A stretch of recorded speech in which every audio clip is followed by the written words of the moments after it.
Before you take a Micro1 AI interview, there are a few things you must know. Many people go in unprepared and fail for simple reasons. Welcome, everyone. Today, we are going to explore something that is becoming very common, but still feels really strange. Yeah, it really does feel strange, taking an interview with a machine instead of a person. Exactly, because staring at an artificial intelligence, instead of a human, it throws even the best candidates completely off their game. Oh, absolutely. It is a huge adjustment. So today, we're going to break down exactly how this AI evaluates you. We want to guide you through the exact steps to succeed in a Micro1 AI interview. Right. We will cover what the interview actually feels like and what you need to prepare beforehand.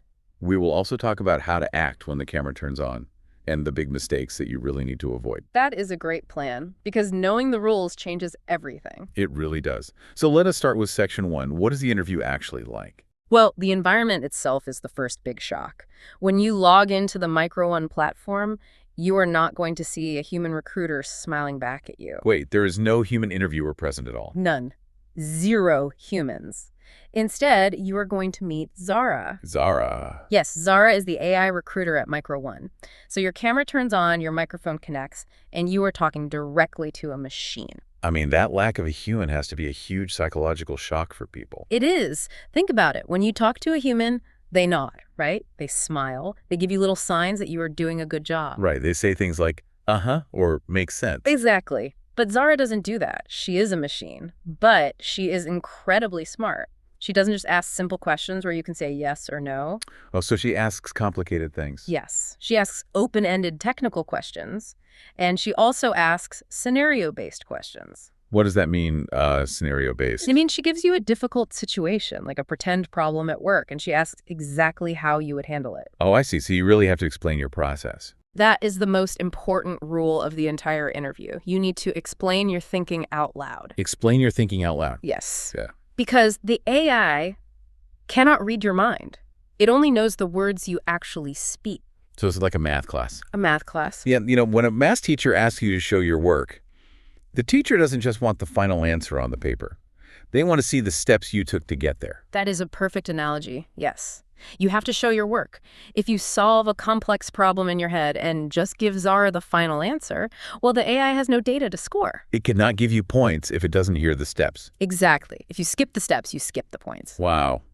And I heard that Zara actually reads your resume too. She does. Before the interview even starts, she reads it. Zara knows your entire work history. So you cannot just memorize a generic script you found on the internet. No, definitely not. She will ask very specific follow-up questions about your past projects. Really? Like what? Well, if your resume says you managed a software upgrade last year, Zara might ask what specific challenges you faced during that exact upgrade. Oh, wow. She really digs into the detail. She does. So you cannot guess. You cannot make things up. Which leads us to the preparation phase. Right, what you should prepare before the interview. Because you cannot rely on guessing. You have to be ready before you click start. Exactly. You have to do some serious homework. So what exactly should we be preparing? You need to prepare 2 to 3 real stories from your work history. Just 2 or 3? Yeah, you don't need 100 stories, just a few flexible ones. You need a story about teamwork. You need a story about solving a problem. And a story about facing a challenge. Okay, so teamwork, a problem, and a challenge. But I always struggle with this. When I get nervous, I start to ramble. I just talk and talk. A lot of people do that. Yeah, and I lose my place in the story. Yeah. If I do that with an AI, I assume it gets very confused. It gets extremely confused. The AI looks for structure. To avoid rambling, you have to practice structured answers using simple steps. Simple steps, like the STAR method. Yes, exactly, the STAR method. S-T-A-R. Following this structure is basically handing the AI exactly what it wants. Let us really break that down. Yeah. I think a lot of people hear about the STAR method, but they do not know how to actually use it for an AI. That is very true. So the first letter is S. S stands for situation. Situation. So what was the problem? Right. You give the AI the basic background, keep it very short. Just say, my last job had a software bug that caused crashes every Friday. Okay, that is the situation. It sets the stage. Next is T, which stands for task. Task means, what was your specific goal? What did I need to achieve to fix the situation? Exactly. So you would say, my goal was to find the bug and stop the crashes. That is very clear. So situation and task are just the setup. Then comes A. A stands for action. Yes, action. And this is a massive trap for candidates. Why is it a trap? Because action means what exact steps did you take? But people often talk about their team instead of themselves. Oh, I see. Because in a normal office, we are taught to say we, like we worked hard or we fixed the bug. Right. But if you say we to the AI, it does not know what your actual job was. Wait, really? If I say we updated the software, does the AI score me for that? No, because you might have just been getting coffee for the team while they did the work. Oh, wow. That is a great point. The AI is listening for the word I. You must say I. You need to say, I looked at the code, I found the error, I fixed it. Claim your exact actions. Okay, so always say I. Mm-hmm. And finally, the R stands for result. What was the successful outcome? Yes. But there is a secret here for AI interviews. You cannot just say the software was better. Why not? Because the AI loves numbers. You must use numbers or percentages to prove your success. Numbers, like we reduced errors by 100%. Exactly. If you just use adjectives like it was much faster, the AI considers that weak. But if you say we saved 20 hours a week, the AI flags those numbers as a high score. That makes a lot of sense. Numbers are easy for a machine to understand. They are. Okay, so we have our star stories. But I want to ask about something that makes a lot of people very anxious. What is that? Well, what if my English pronunciation is not perfect? What if I have a strong accent? Will the AI fail me? That is a very common worry, but I want to completely reassure you. You do not need to sound like a native English speaker. That is such a relief. It really is. The AI understands many different accents. However, you must focus on speaking clearly. Speaking clearly, so take your time and pronounce the words. Yes. But just as importantly, you have to check your internet and your microphone setup. Oh, right. Because if the microphone is broken, it doesn't matter how good your English is. Exactly. The AI turns your voice into written text. If your microphone is fuzzy, it cannot transcribe your words. And if it cannot read your words, you get a low score. So find a quiet room, use a good headset, and check your tech. Yes. And check your resume one last time. Be ready to explain anything written on it.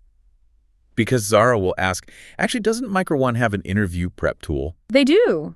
It is a fantastic tool on their platform. You should always use this practice tool first. It lets you test your microphone and practice with the AI before the real interview. That is a great resource. Yeah.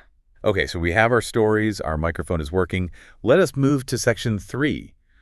What to do during the interview. Right. The camera turns on, the interview begins. The very first thing you must do is speak slowly. Just take a breath. Yes. Take a breath. When we sit in front of a camera, we get nervous. We want to talk very fast. Just to get it over with. Exactly. But if you speak too fast, the AI might miss your words. It needs clear gaps to process the data. Give yourself permission to slow down. Yeah. But what happens if Zara asks a question that is very confusing? That happens sometimes. With a human, I can just ask them to repeat it. Can I ask a robot for help? Yes, you absolutely can. Wait, really? Yes. You can ask Zara to rephrase or clarify the question. It is designed to be a real conversation. So it doesn't hurt my score if I ask for help. No, it is far better to ask for clarification than to guess and give the completely wrong answer. That takes so much pressure off. You do not have to just sit there in silence and panic. Exactly. Just say, Zara, could you please explain that in a different way? I love that. And when we do answer, we need to be specific. Yes. Be very specific. Give examples. Do not just say you are good at a skill. Tell a star story that proves it. Think step by step. Explain your choices clearly. Right. And while you are explaining, there is a physical habit you need to practice. What is that? You must look directly at the camera, not down at your screen. Oh, that is so hard to do. It is natural to want to look at the screen. It is difficult, but it makes you look confident. Looking at the camera creates direct eye contact. You know, I have a trick for this. Oh, what is it? I take a small sticky note and I draw a little smiley face on it and I stick it right next to my camera. That is a great idea. Yeah. So when I talk, I just pretend I am explaining my answer to the smiley face. It keeps my eyes up. I highly recommend that trick. Okay, so knowing what to do is fantastic. Yeah. But avoiding mistakes is what will actually save your interview. So let us shift to section 4, what not to do. The absolute biggest mistake is giving vague answers. Vague answers. I like to compare a vague answer to giving someone an empty box. An empty box, explain that. Well, if you say, I am a hard worker, the box looks nice on the outside. But when the AI opens it, There are no facts inside. Ah, I There are see. no examples. It is just empty. The AI has nothing to score. That is a brilliant way to picture it. Yes, do not give an empty box. Do not give vague answers.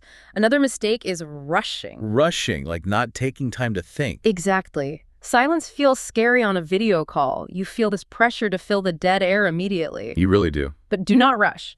Take 3 to 5 seconds to think before you start speaking. 3 to 5 seconds, just silent. Yes. When Zara finishes her question, just breathe. Count silently in your head.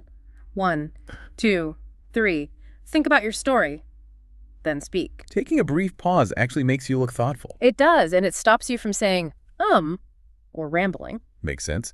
Now, what about vocabulary? Should we be trying to use big, complex academic words to impress the AI? No, absolutely not. Do not overcomplicate your language. This is a huge mistake. Because it confuses the AI. Exactly. Using fancy academic words does not impress the machine. Simple, natural, and clear English is much better. Simple and clear. State your actions plainly. Yes, do not use big words if you do not need them. Okay, simple language. Now, before we wrap up, I have a strict warning for everyone listening. The desk rules. Yes, this gets people disqualified all the time.